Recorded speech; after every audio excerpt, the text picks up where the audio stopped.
Good evening, Mishpachah.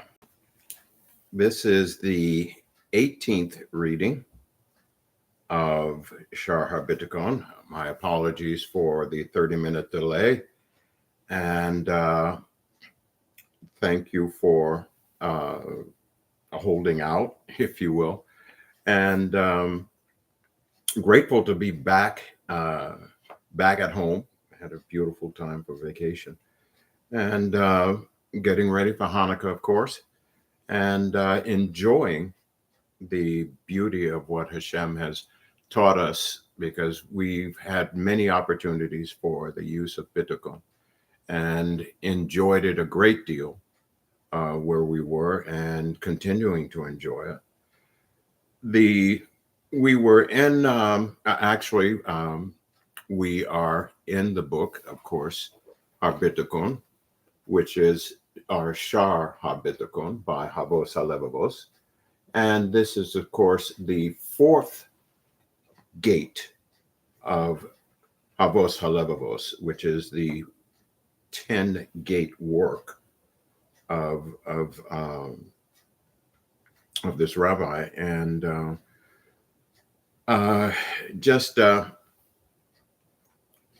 getting back into reading this, when we left off, we were basically at page 124. And I want to make sure that I know that you have the book, and many of you have spoken of it. Please continue to stay in this book. It's very, very important, very key for Bitachon, or trust. Understanding what trust is, even at this very moment, trusting HaShem to even get us through this book reading. And when I say it, because of the technical concerns that we were having earlier, and the scheduling or misscheduling. So again, I want to apologize for that and ask your forgiveness to the Rabbi for that. And when you look at what we were speaking of earlier, or at the ending of our last reading on page 124, we were talking about ending one's life and how HaShem looks at that, how that's dealt with. And we want to go back over that just a little bit and then continue on. So again, Toda Rabbi for being here. I'm seeing Christopher and Crystal. Good evening to you and your family. Hepzibah, welcome. Heather and Keturah. Toda Rabbi, sweetheart, for helping me get this resolved this evening. And let's see who else. Mr. Bartlett, good evening, sir. How are you? Let's see, who else? Peaches, Peaches of Georgia. How are you? Formerly of Georgia, rather. And let's see, Brenda. Good evening, Brenda. Shoshana Keith, good evening to you. And let's see, Hava. And let's see, okay. David White, good evening, sir. How are you? And well, as others come on, hopefully others will come on, and they're not, then of course they're reading the book. I want to go back to page, let's see here, page 125. And as I said before, this book is so very, very helpful. It's so very, very germane to where we are today, because being able to trust God is a skill, and it's a skill set that is so very easily learned, because what we do is we stop depending on anyone else but HaShem. Well, how do you do that? And this is why this book has gone step by step by step on relinquishing control of one's life. Does that mean that we don't look out for ourselves, that we don't go out and begin or look for employment or seek other things to do. No. It just means that whatever we do in trusting him to do it. We change who our trust factor is. As a skilled engineer, I trust my prowess on some things, on most things, but I promise you, I have learned at very early in my career that I may have the certificates or the degree on the wall, but the bottom line, HaShem, you resolve this issue. You resolve this, you repaired that client. And that comes through to help generate wonderful customer service skills and things like that. So let's go on to let's go back to page 125, and because this is something that we really need to understand about living, and that is, as it says here, Havos HaLevavos elaborates on how to synthesize histaldus and bitachon in each aspect of one's personal matters, beginning with the preservation of life. Now, remember the term histaldus. Gave ourselves some homework several weeks ago on understanding that word. Histaldus is our personal effort when it comes to doing something, because we have the ability to, HaShem gives us the ability to do what we're supposed to do, and yet at the same time, stop when we are to be relying on him to do the rest. We don't, when to stop, when to rely, and how to rely on HaShem. Preserving one's life. An example of this concept is as follows. Even though a person's end and his allotted days are bound by the decree of the Creator, Baruch HaShem, he has the responsibility to pursue ways and means that will keep him alive. By procuring basic food, drink, clothing, and shelter in accordance with his needs, he should not place this responsibility on HaShem, saying, for example, if the Creator has already decreed that I should live, he will preserve my soul in my body for my entire allotted lifespan, even without food. So I will not bother to exert myself in the pursuit of provisions and do the work that this entails. You'll be amazed how many individuals actually think this way. Hey, if God says I'm supposed to live this long, okay, well, he'll provide and make things happen for me on the fly, and so on, so on, so on, with no effort of our own. The first effort really is changing the mindset, understanding the mindset of what HaShem has placed us here to do, okay? So, let's see. He should place this responsibility on HaShem, saying, for example, if the Creator has already decreed that I should live, he will preserve my soul in my body for my entire allotted lifespan, even without food. So I will not bother to exert myself in pursuit of provisions and do the work that this entails. I know I read that again, but it's very important. Likewise, it would be improper for a person to endanger his life through his trust through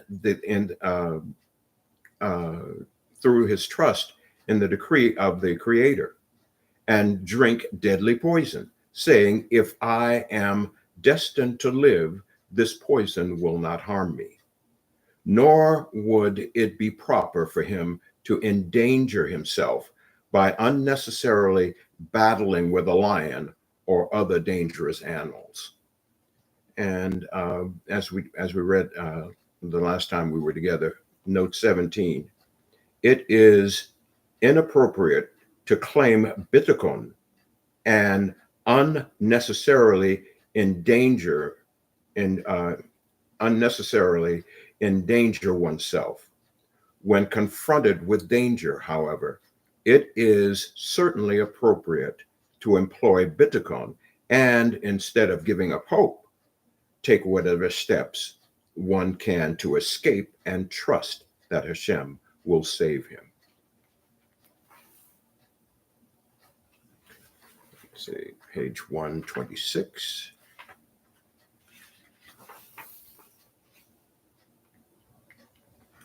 Or to cast himself into the sea or into a fire, or engage in any similar hazard that is unsafe for a person, and thereby endanger his life, his own life. And note 18 on this, with the phrase "that is unsafe," havos halevavos means to add that dangerous behavior. To add that dangerous behavior is inappropriate, even if the likelihood of fatality is not as high as in the earlier example. Okay. Misalis Yasharim, chapter 9, states succinctly, if someone decides not to conduct himself wisely and he abandons himself to danger, that is not bitachon, but foolishness. Please remember this, Mishpachah. All of us need to remember this, because the Yetzer Hara is a devious environment, but it is controllable. The Torah has already warned us against such behavior by saying in Devarim 6:16, you shall not test HaShem, your God, as you tested him in Massa. And note 19 on this one is, this verse prohibits a person to test Hashem's ability, as the Jewish people did when they complained against the lack of water in the wilderness. And this is Shemot Exodus 17, 1 through 7. And also gives the Tanis 9 Alpha, 9a. When one relies on a miracle, he is, in effect, testing Hashem's ability to contravene the laws of nature that he himself set in place. And this is, of course, the Rambam. To the verse, see Yeshua and me, Yonah 1 and then 4. Okay, that reference there. Okay, and let's go on. Avos Halevavos explains why, aside from the prohibition of testing Hashem, it is improper, foolish for a person to endanger his life. Exposing oneself to danger is harmful because such behavior, and we're on page 127, such behavior will inevitably have one of two possible outcomes. One possibility is that he will die as a result of his dangerous activity. Note 20. Avos Halevavos proceeds to discuss this possibility at length and arrives at the second possible outcome only after this discussion, and it gives at note 30. Okay. In which case he will also, be considered to have killed himself, and he will be held accountable for this in the next world, just as if he had killed another person. Even though his death in that in that way was in accordance with the decree of Hashem and with his permission. Note 21. Avos Halevavos maintains that no one can kill another person unless the victim was designated to die at that time. And then it gives the insight there. Similarly, no one can kill himself unless he was destined to die at that time. One can try to kill another person or himself, but HaShem will not let his attempt succeed unless the victim's death was ordained. Nevertheless, a murderer is liable to punishment because he chose to kill. Amen. It may have been decreed in heaven that the victim should die, but it was not ordained that he must die at the hands of this person. Since the murderer did his vicious act of his own free will, he is liable for it. And let's see. And of course, it gives all of the references there. And then, thus, Havos Halevavos says that one who commits suicide will be held accountable even though his death was in accordance with the decree of HaShem, who had or ordained that he should die at this time, and with his permission. For he allowed the death to come about in this manner. Misalas Yesharim, chapter 9, notes that since endangering one's life is a sin, it may cause a person to die even if he was originally supposed to live longer, because the severity of this sin, the severity of this sin may lead him to be punished with premature death. Thus, his death will have been ordained, but only as a result of his own recklessness. In a similar context, the Gemara in Shabbos 129 Alpha A comments that in heaven they say, if he does not show concern for his own life, shall I show concern for him? Baruch HaShem, excellent Talmudic reference there. Back to the reading. He will be held accountable because HaShem has already warned us not to kill any person through any means.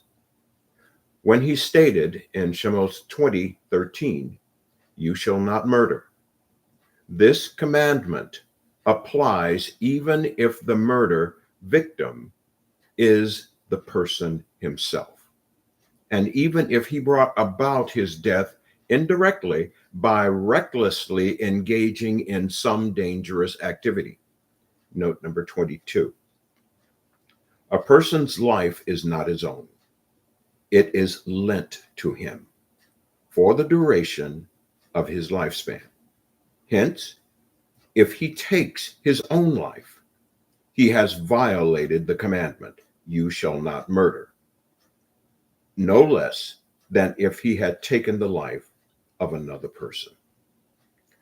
Avos Halevavos asserts that in the next world, suicide is punished even more severely than murder of another person for two reasons.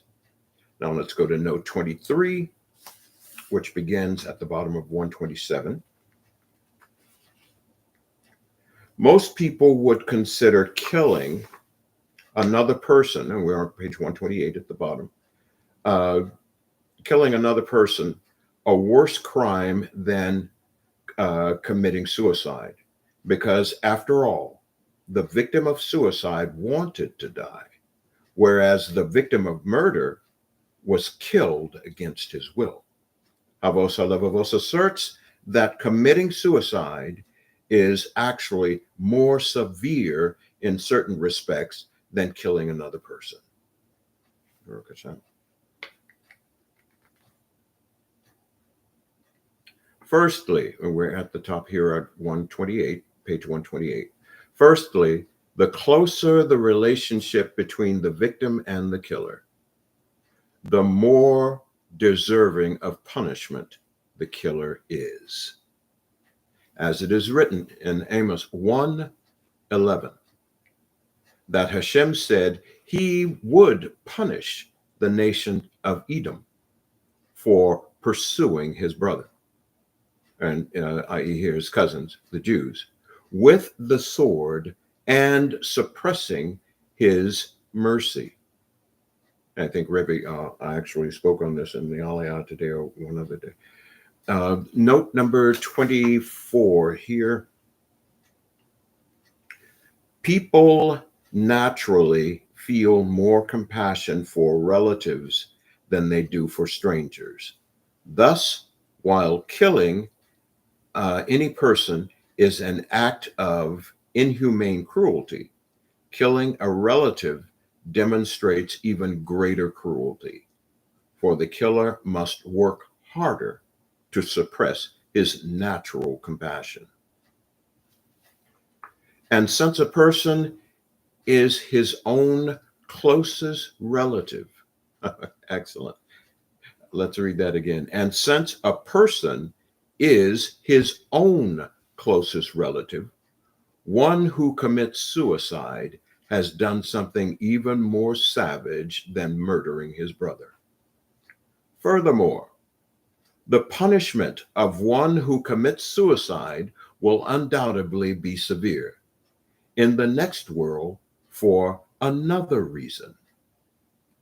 For one who commits suicide can be compared to a servant whose master commanded him to guard a certain place for a specific time and warned him not to abandon his post until an emissary of his master arrives to tell him that he is free to leave.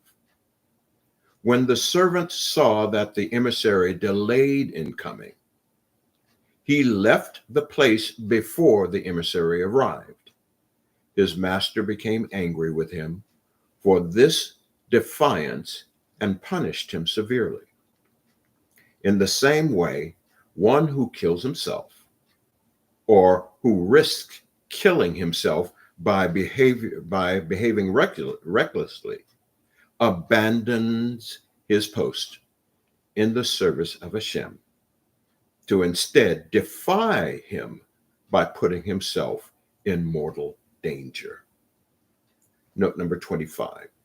Since a person is granted life in order to serve HaShem, he is expected to guard his life so as to remain in HaShem's service until his emissary, the angel of death, comes and takes it from him.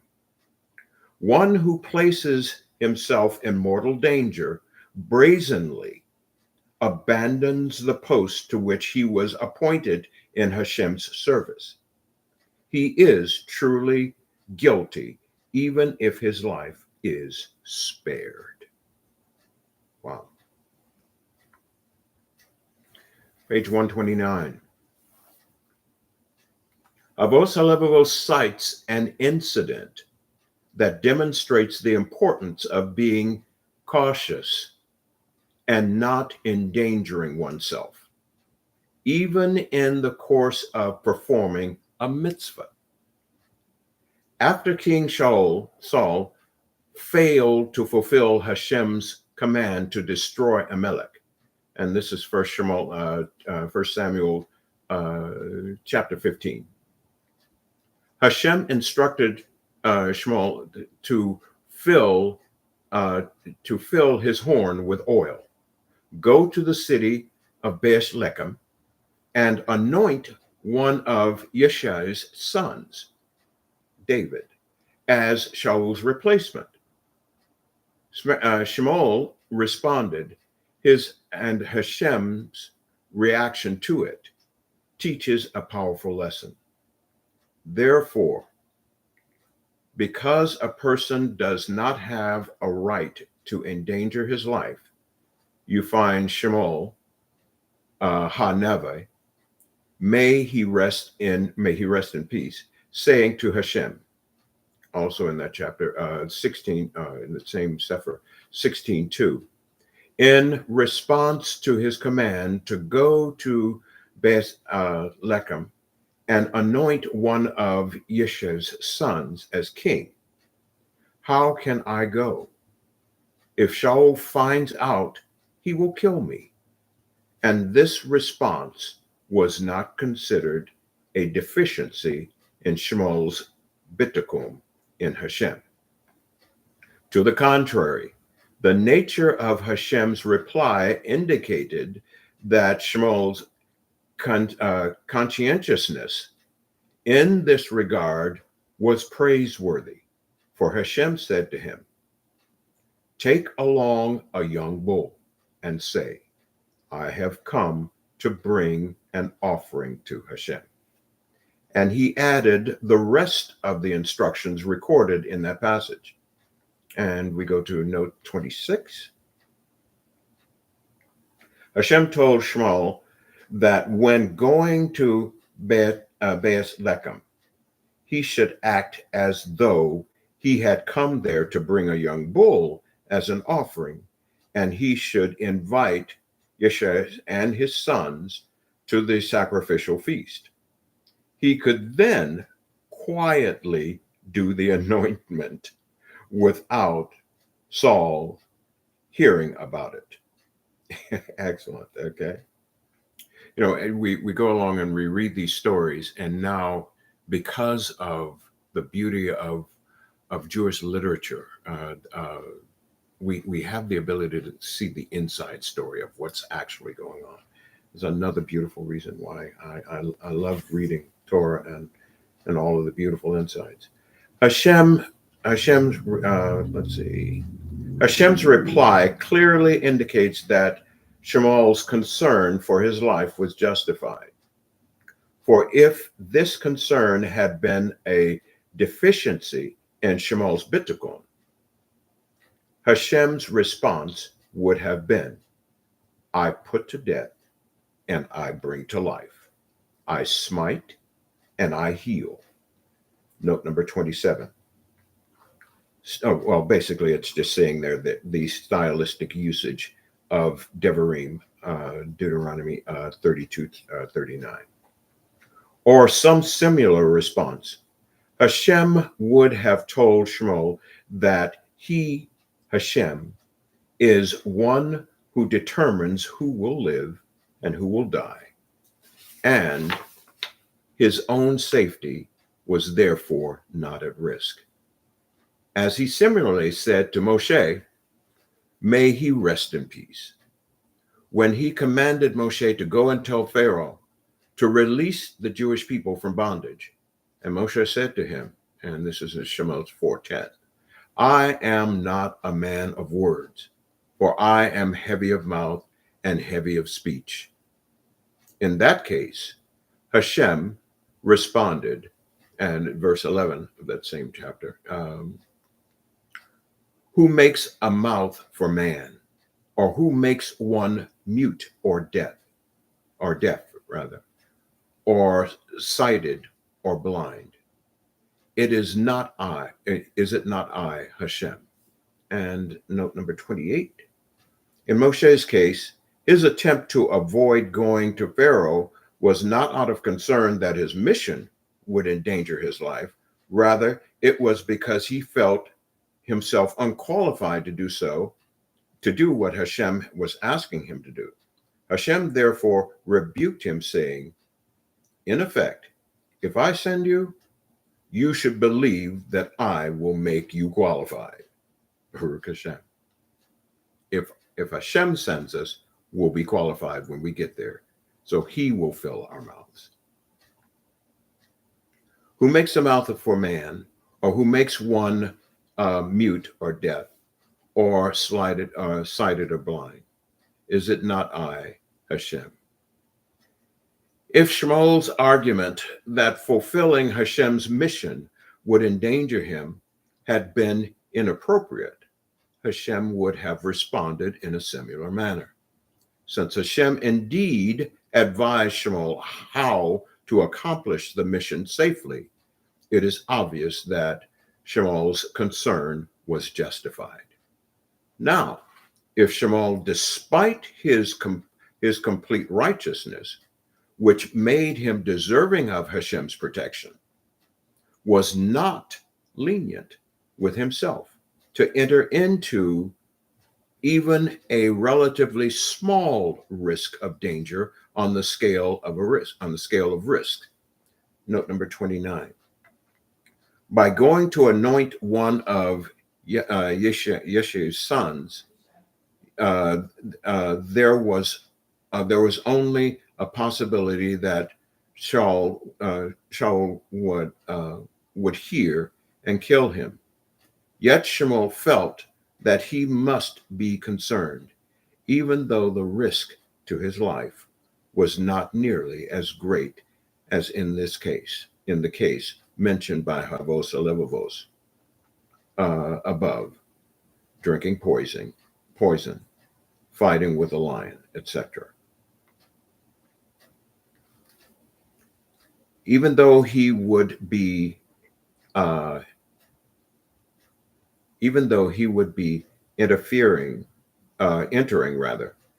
entering it at a command of the Creator, blessed be He, who had told him to do this when he said in 1 Samuel 16:1, fill your horn with oil and go forth.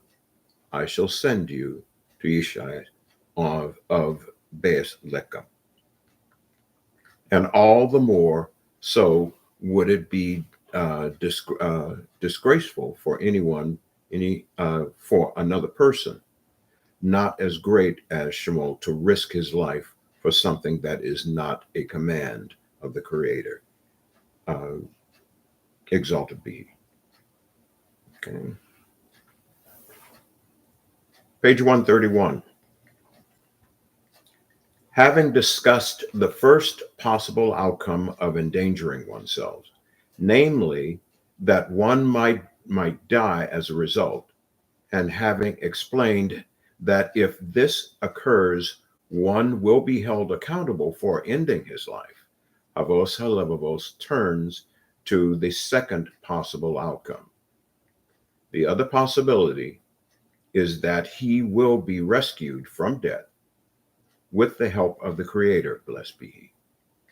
But in the process, many of his accumulative merits for the past mitzvah will be wasted in order to pay for his salvation. Wow.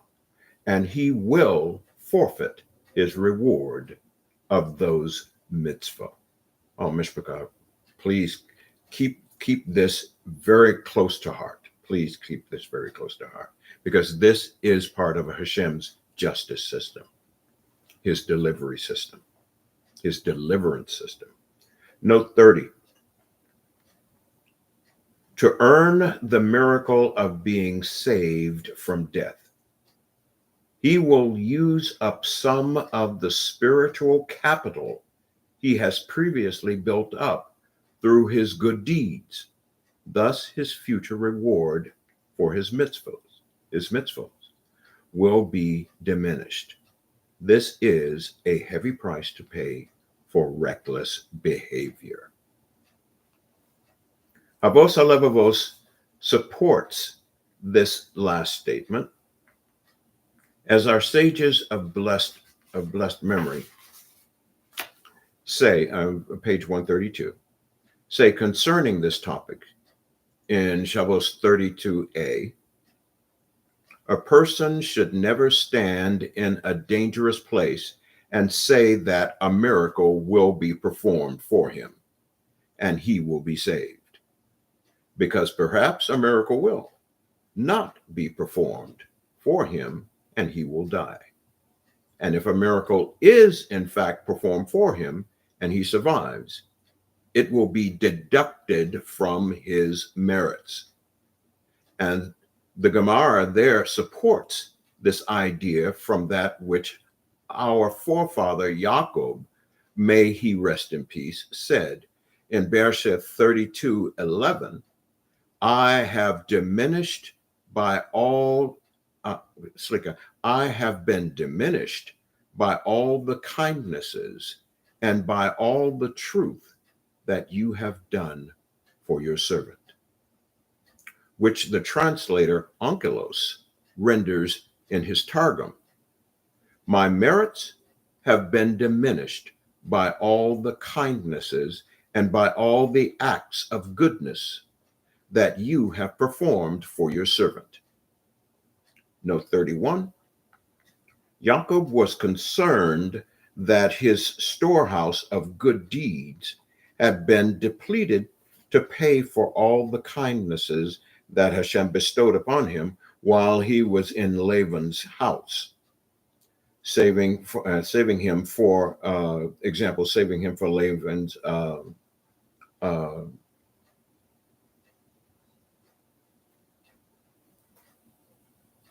oh, that's interesting. Okay, I'm sorry. I started reading for Laban's shenanigans, and granting him a large family and great wealth, so that he no longer possessed sufficient merit to deserve being rescued from Esau. And this, of course, gives reference to Rashi. Thus, we see that Hashem's unusual kindness can cost a person the merit of previously performed mitzvah. Wow, amazing.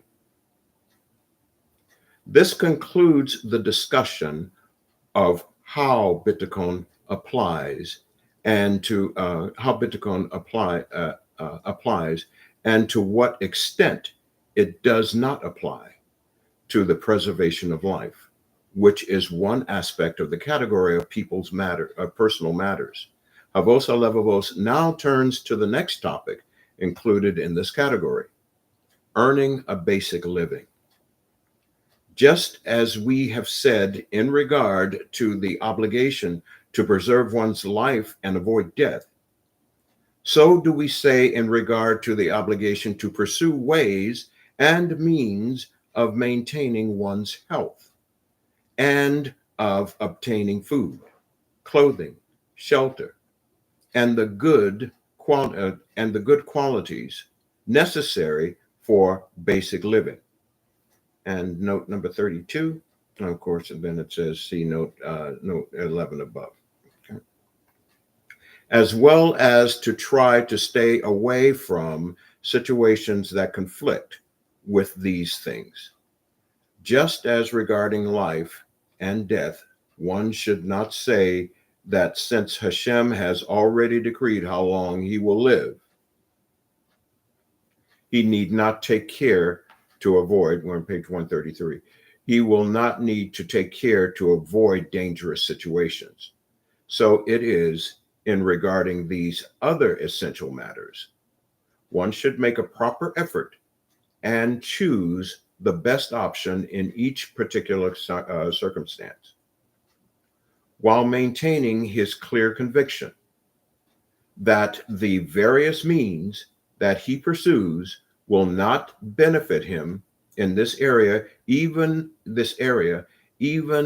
an iota, except by the decree of the Creator, blessed be he. Havos Halevavos illustrates this interplay between histaldos and habitakon as it applies to earning a living. He begins with agriculture, where this concept is most apparent, and then proceeds to other occupations. This is, as everyone understands, that to produce a crop, a farmer must plow the land, clear it of thorns, and sow it. Then irrigate it if water is available. Note 33 on this. Some versions read water. It does not if it does not rain. Okay, yes, water it if rain is not available, then bringing water out to the fields manually. Okay. and at the same time trust in the Creator, blessed be He, to make the land fruitful and protect it from mishaps, so that its crops will be plentiful and the Creator will bless it. Note 34 here. Yeah, we can do that. Note number 34. He will bless the crop after the harvest so that it retains its quality and fetches a good price at market. Baruch HaShem. And it would not be proper for him to leave the land without working or sowing it. While relying on the Creator's decree that he will have sustenance and trusting that the land will yield produce without having been seeded. Okay, 35, note 35. No one would say that a farmer may refrain from sowing his field and having habitakon, that if HaShem has ordained that the field will produce a crop, it will do so without being sown. Rather, he must sow it, and only then can he sensibly rely on HaShem to make it produce a crop. Acting otherwise is not habitakon, but an excuse for laziness. As it is stated in Mishle, Proverb 24, chapter 20, verse 4, because of the winter or cold, a lazy one does not plow. He desires a crop at harvest time, but it is not there. Baruch HaShem. Okay. And on to page 134. In the same way, craftsmen, merchants, and those who are employed by others may not sit idle and expect HaShem to provide for them. They are commanded to seek their sustenance by means of their respective vocations, while maintaining a mindset of reliance on HaShem.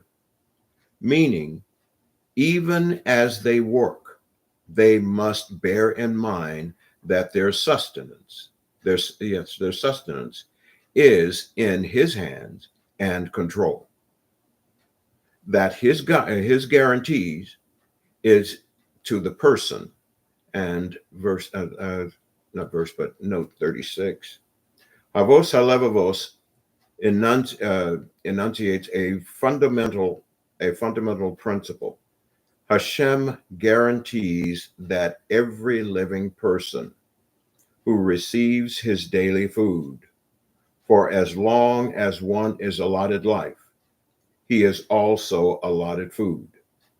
This principle was mentioned in the Peshicha at note 55 and will be reiterated even more explicitly below. And then it says, see the note, note 69. Okay. Now, let's see, back to, and that he provides it to him through whatever means he wishes. One should not think that the specific means he pursues will help him or harm him in the slightest. Note 37. Although a person puts in effort to earn a living, as HaShem expects him to do, he must understand that his endeavor is not what brings him, Baruch HaShem, his livelihood. Rather, HaShem will provide his needs in whatever manner he deems fit, whether through the endeavor he chooses or via some other channel. Mishpachah, this is so very, very key.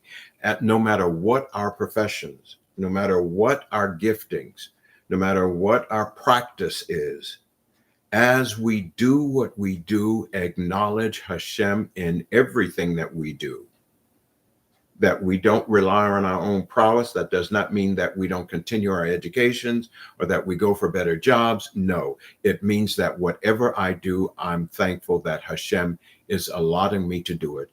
And whether I receive it or not, it is Him. It is He.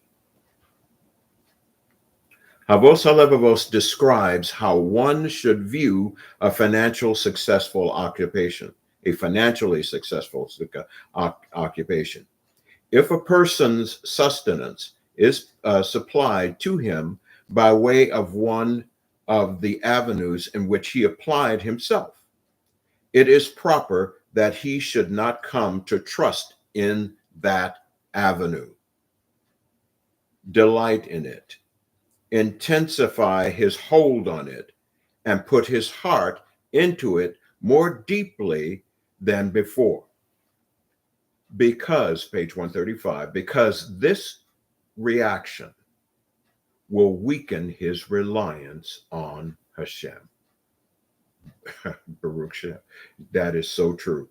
Note number 38. When a person is successful at his occupation, there is a tendency to attribute the success to that particular field and invest extra energy in it, in the hopes of even more success. Havos HaLevavos teaches that extra effort beyond what is the norm will not bring him more success. It will only weaken his bitachon. Mishpachah, I am speaking from experience. I have worked that environment. You know, normally you're working in an 8 to 5 job and you're there an hour earlier, you're there 2 hours later getting things done. And many instances, it's not necessarily a requirement. It's just that you're putting in efforts that I won't say that are not necessary, but they're not to our benefit mentally or spiritually, because they take away from other aspects of our life. So these things need to be kept in check, in balance. Indeed, he should not think that his chosen avenue will help him acquire any more than what the Creator had originally determined should be his lot. He should not delight in his association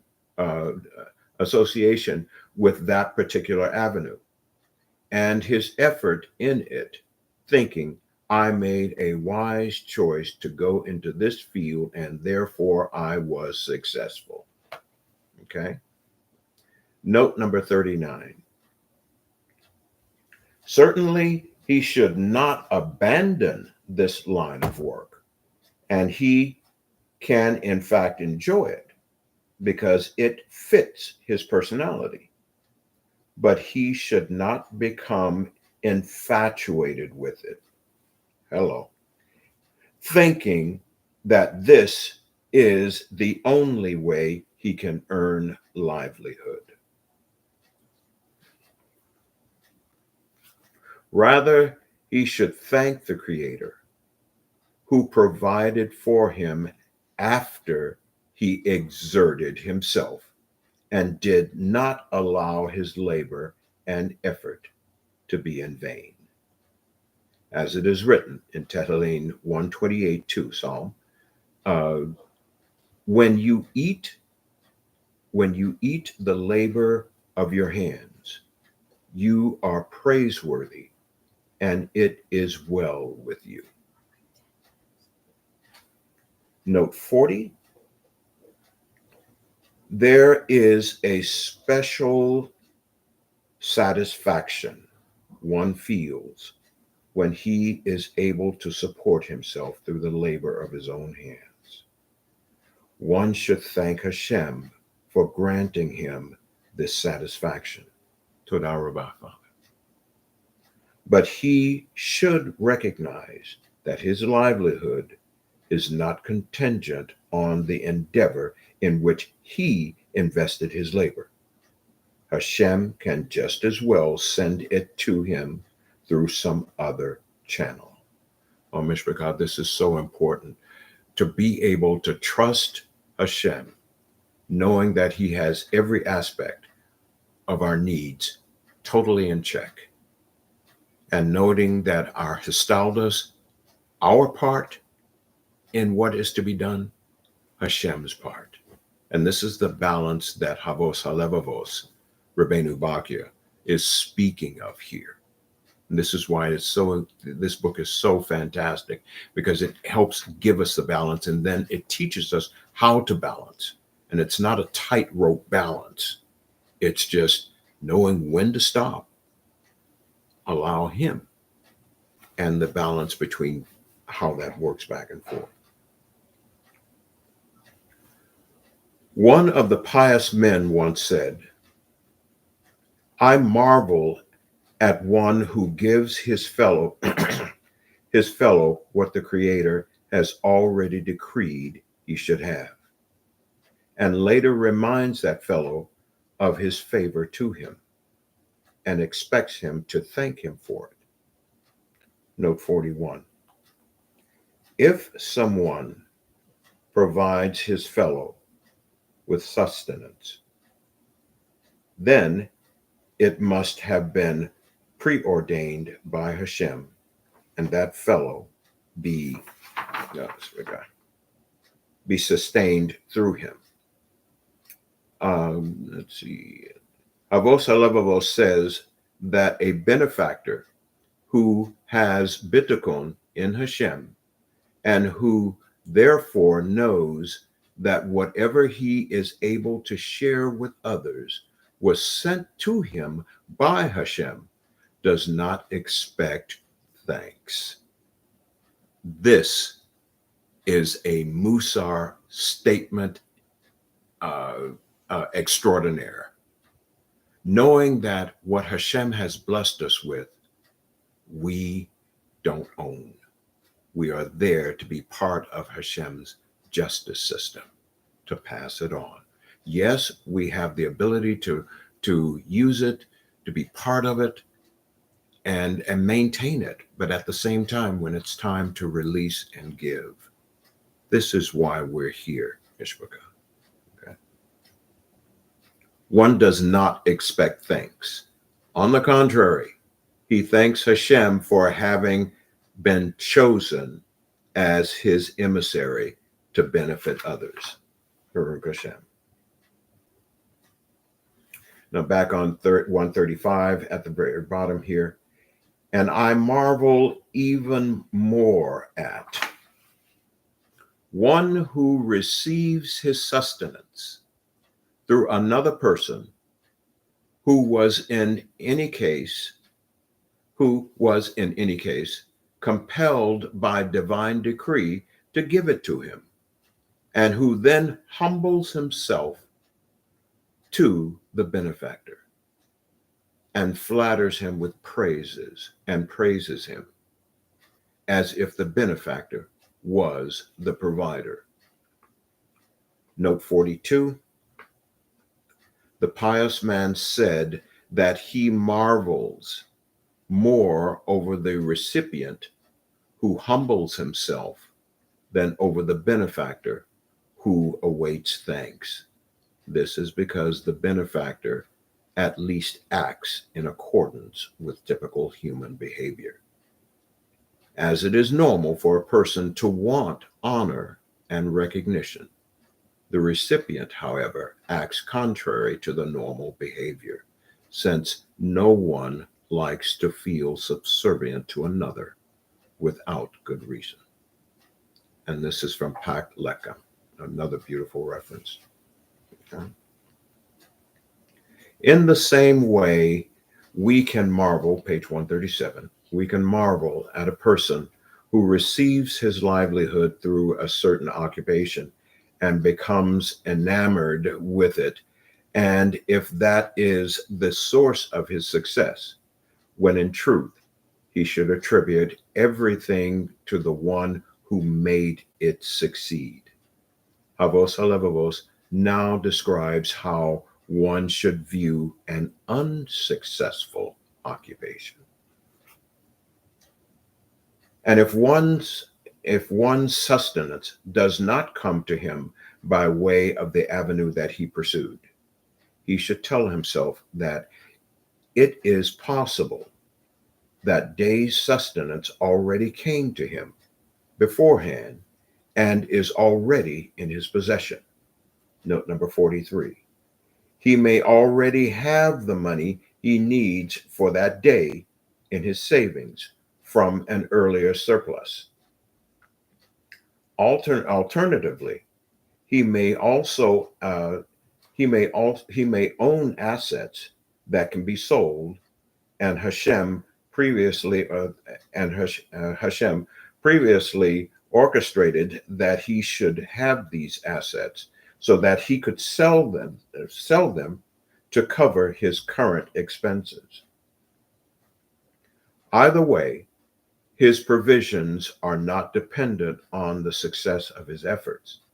So an apparent lack of success should not make him lose heart. Oh, Mishpachah, this is so important. So an apparent lack of success should not make him lose heart.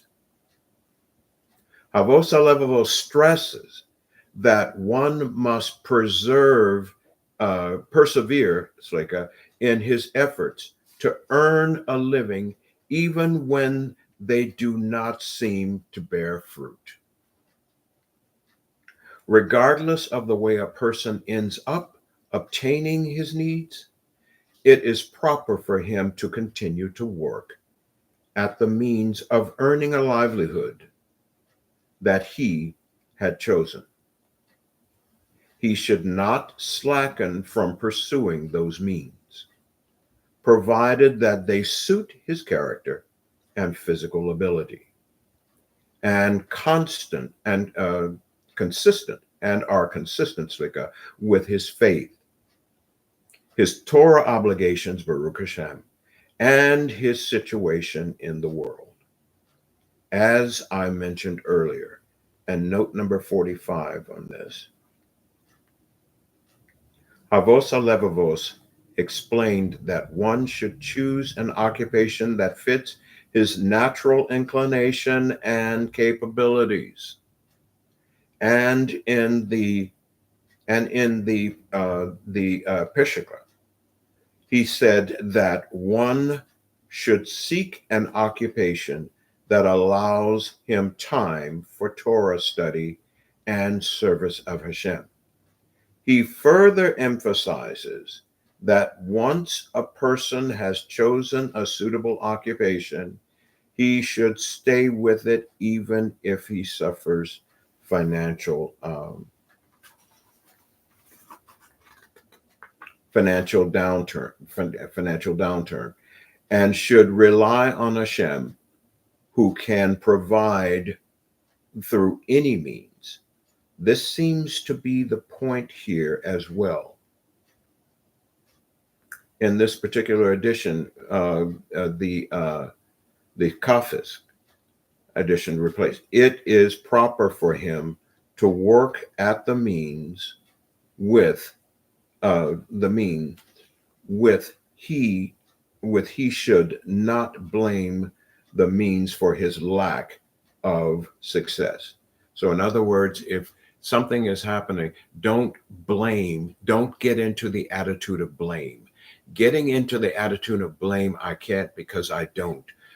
This happened because I don't. I'm not successful because no, don't get into that. The Yetzer Hara rallies around getting into this, because basically what that leads to is self-pity. And self-pity is definitely a void of biblical. Okay. Mishpachah, I think we'll go ahead and end it there. It's again, my apologies for beginning late. The past readings, this reading this evening is so key. It's so phenomenal to who we are as Jews, and this is why we live for Torah. Studying Torah in the right intent earns us, gives us the ability for parnasa, gives us our livelihood, gives us the ability to trust. And Mishpacha, now above all times, we really need to know how to trust. And now that we have the definition, this is why this book is so important. I recommend that this book be in your library forever, not to just be on the shelf, but to take out and read consistently, continually, contiguously, again and again and again and again, because it reminds us daily or every time we read it. We should be taking moments just as we take moments of the day to do our davening, our prayer time, our Torah time. There needs to be a time for musar. This is strict musar. This is musar. Musar is what keeps our Torah poignant to us, and it will not allow the Torah study to be poisonous to us. We've seen it again and again and again. Torah study without musar is dangerous. You can gain all the intel you want.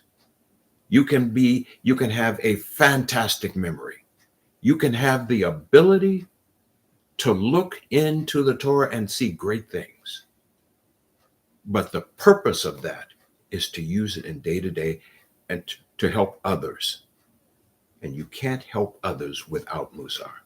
So again, Toda Rabbah for being with us this evening. Please like the video. Please share the video. Share and look at the other content on the website. You'll find it very fulfilling. We will continue again next week as we continue with our reading. So again, Toda Rabbah. Subscribe to the channel, like the videos, and we will see you next time. Shavua Tov.